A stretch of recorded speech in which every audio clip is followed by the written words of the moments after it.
So I'm going to stand up because I can't think when I'm sitting down. And by the way, this is Michael Smith. Okay, yeah, sorry, I'm Michael Smith. So this is, again, like everyone else said, this is a great pleasure. There's a great beginning of, there's another question we have to settle on here. What's the convention? Is it going to be Ronnie or Dworkin? I'm going to say Dworkin. So there's this great beginning passage in Dworkin's book where he explains that you have to really worry about metaethics because if you didn't, maybe things aren't right or wrong. And it's in quotes. And I have to confess to having this sinking feeling that actually he was paraphrasing the beginning of a book that I wrote. It goes on and he says, no, I'm just kidding. He says, I'm not worried about stuff like that.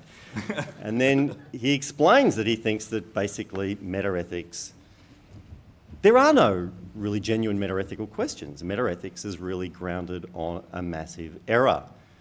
And the error is that whenever a metaethicist tries to make a claim, which he purports to be some, as we've already heard, I'm just repeating some stuff here, external claim about the status of morality or about the status of moral judgment, status of morality, there are no moral facts. Status of moral judgments aren't either true or false, they're mere expressions of feelings. They're the two kinds of skepticism that he wants to think about. The first kind he calls error skepticism, the second kind status skepticism. Okay? So whenever a metaethicist tries to say such things, the problem is that he's actually implicitly making some substantive moral claim. And then we just engage with it in a first order way. Okay, that really is the form of the argument in every case. So this puts a great burden on him, it seems to me. And it's a burden which he's very happy to carry. I'm not denying that. And the burden is for every metaethical argument that's given to show that at some point there was some substantive moral claim lurking in the background with which we might take issue. So what I want to do here is I want to go through a number of passages and I want to consider the candidates he suggests for the moral claims that are at issue. And I want to argue that in each case he's wrong. There is no substantive moral claim there. There's a straight out non-moral claim that's doing exactly what the metaethicist claimed. Either it's pointing out for non-moral reasons that there are no moral facts, in the case of error skepticism, or in the case of the status skeptics, that there really is some claim here that's not doing the job of reporting how things are, but is expressing feelings. So if I'm right about that, then that is just the end of the first part of the book. And I want to just make one observation. This would not be devastating at all for the rest of the book.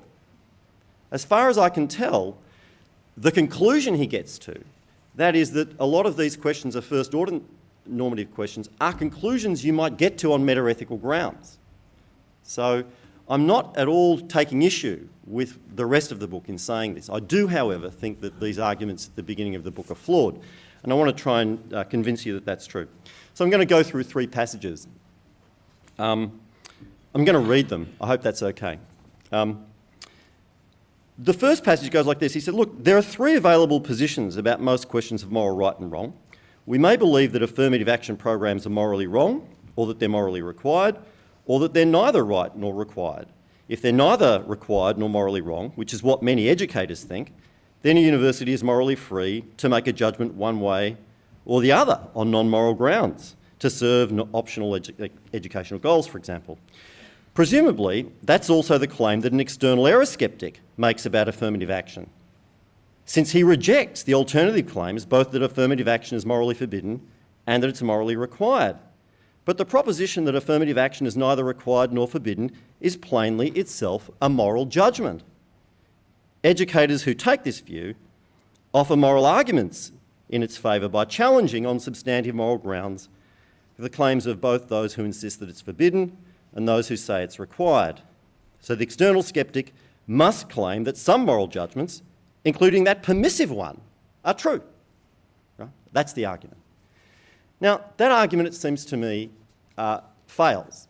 And it fails because it mischaracterises the external error skeptic's view. The external error skeptic thinks that no actions I mean, the argument form basically goes like this. The error skeptic is denying that moral judgments that affirmative action is either required or forbidden. But that's just what it is for it to be permitted. So the error skeptic is asserting that affirmative action is permitted. That's not the error skeptic's view. The error skeptic's view is that no actions are required, no actions are forbidden, and no actions are permitted either. That's the view. That is to say, quite globally, these moral claims are to be rejected. Now, you might wonder how you could make a claim like that, but it seems pretty clear what the error skeptics always had in mind, and that was that moral claims as such all depend on a single presupposition, and that presupposition is false. Now, what's the presupposition? The proposition is that there's something that it would be for an act to be required or forbidden or permitted. And what they're denying is that there's anything that it would be. That's the presupposition failure. Now you might say, hang on, how could anyone think that there's a failure, an error of that kind? I mean, what exactly are they saying when there's nothing that it would be for blah, blah, blah? Now, error skeptics disagree among themselves as to what exactly it is that they're saying when there's nothing that it would be. And Ronnie does it, apologies, Dworkin does a great job of really making mincemeat out of some of these proposals, and I don't want to deny that. I mean, I think that a lot of those arguments he gives against those suggestions are completely compelling. I want, however, to caution here. There's a flavour in the book that somehow this idea that there's nothing that it would be for an act to be forbidden, required or permitted is some sort of philosophical fantasy. Now, I don't think that. And I don't think anyone who was ever an 18-year-old suffering from existential angst or who's read The Outsider or Waiting for Godot and found themselves identifying with the characters, I don't think anyone like that thinks it's a philosophical fantasy either. What's true is that philosophy has to step in and try and diagnose what's going on when you suffer from that kind of teenage angst. And the most obvious proposal, it seems to me, is that the claims in question are incoherent. That, I think, is really the best way of explaining what the error skeptic thinks. There's nothing that it would be for an act to be required, forbidden or permitted, because that assumes that those concepts are in good shape. But they're not. They're in some deep sense incoherent. Okay, and that's my positive proposal. Here's what I want you to note. What I just said might be true or false, right? That is to say, the concepts might be coherent and they might not be. So the error skeptic might be either saying something true, they're incoherent, or false, because they are coherent. My own view is that what he's saying is false. I think the concepts are coherent. However, here's the crucial point. That is not a substantive moral judgment. That is a flat-out concept. Sorry, that is a flat-out judgment about the coherence of certain concepts. And that's a distinctively philosophical claim. So that's the end of the first argument. Now, you might say, how exactly are you going to argue that these concepts are incoherent? Well, there are loads of ways of doing this, and Dworkin mentions a number of them. And I want to just go through one. Actually, Russ has already talked about this one, but I want to just make it obvious why I think this argument at least is a philosophical argument. He considers this argument. Actually, it's just, by the way, there's an interesting kind of fact about the history of the subject here. There's actually a single argument, namely the argument from judgment internalism, that is really both given as an argument for error skepticism and for status skepticism.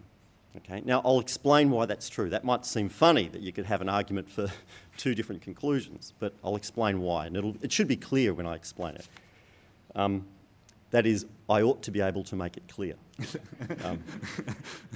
So here's another quote. I mentioned earlier another assumption familiar among status skeptics, that someone who embraces a moral conviction is thereby and automatically motivated, at least to some degree, to behave in the way the conviction demands. Mackey, an error skeptic, thought that the ordinary view of morality contained an explanation of this supposed phenomenon, that there was something queer in the world that causes people both to think that tax cheating is wrong and to want not to cheat on their taxes. He denied that anything like that exists, and so he held the ordinary view in error. Status skeptics make a different use of the supposed connection between conviction and motivation. They agree that the ordinary view does not support queer particles, but they insist that the automatic connection between moral judgments and motives means that any understanding of the ordinary view that takes moral judgments to be beliefs, such as my further, skip that bit, are mistakes. So the assumption here is this assumption called internalism. And internalism is a principle, and it says, I'm just going to state it in one form, if you believe that you ought to do something, then you are to some degree motivated to do it. That's what it says. Okay? Now,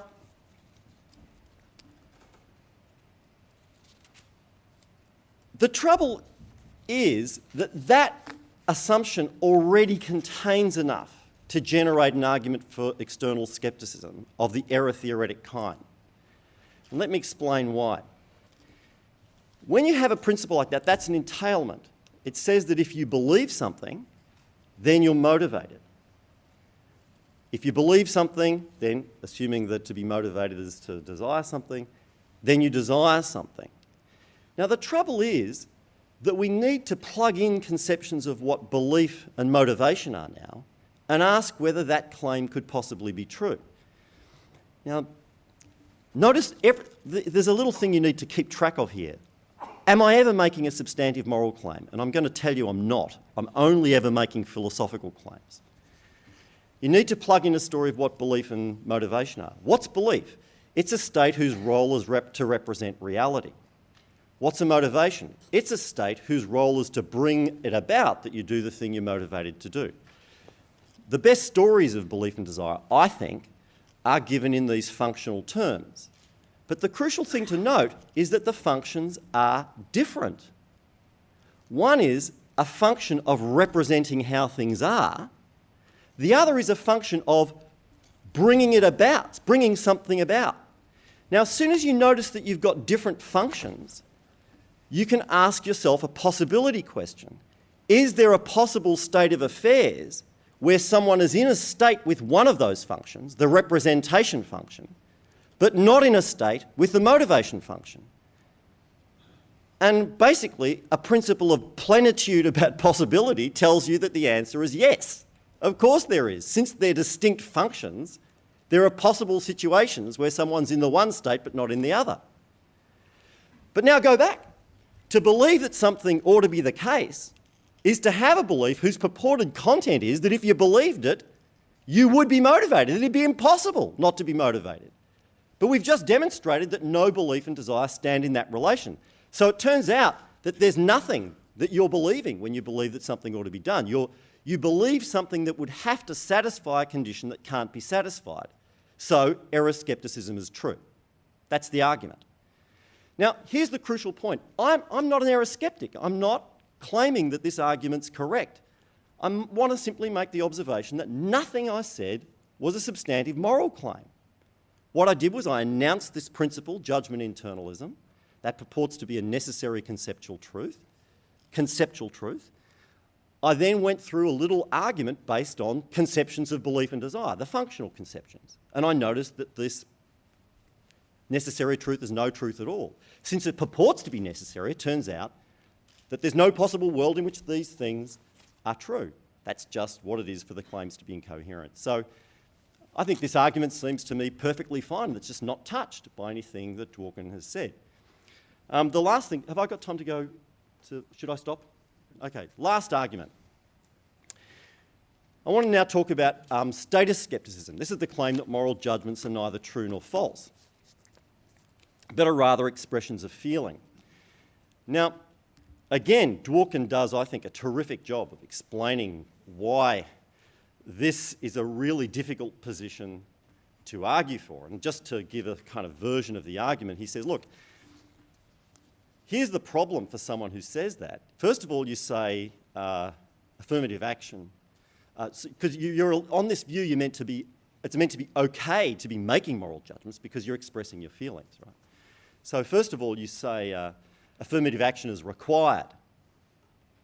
And then you add, and what I just said is neither true nor false. But hang on, if it's neither true nor false, it can't be that what you're saying is that it's required, because basically a principle of the standard sort of deflation story of truth will just tell you that to say it is just to say that what you said is true. Now, I think these arguments are completely compelling. I'm not going to take issue with those arguments. I do, however, want to point out that a lot of status skeptics have themselves noticed, basically since the 1980s, that position is in danger of internal collapse, just for the reasons, and actually partly under Dworkin's influence. I mean, in that old paper on objectivity, you better believe it. So the question that they ask themselves is whether they actually had a viable position. Okay, now, the answer is that they still do have a viable position, and it turns again on questions about the nature of belief and desire. So go back to this argument for external skepticism of the error theoretic kind based on judgment internalism. The status skeptic also believes that principle. He also believes that what it is for something to be obligatory is to be such that if you believe something to be obligatory, or if you judge it to be obligatory, then you're motivated. The old-fashioned status skeptic used to say that state wasn't a belief. And then, because the thing you were saying was neither true nor false, and for the reasons I've just rehearsed, that gets them into serious trouble. The way in which status skeptics now try and argue for their view concedes that judgment is an expression of a belief, concedes that it's an expression of a belief.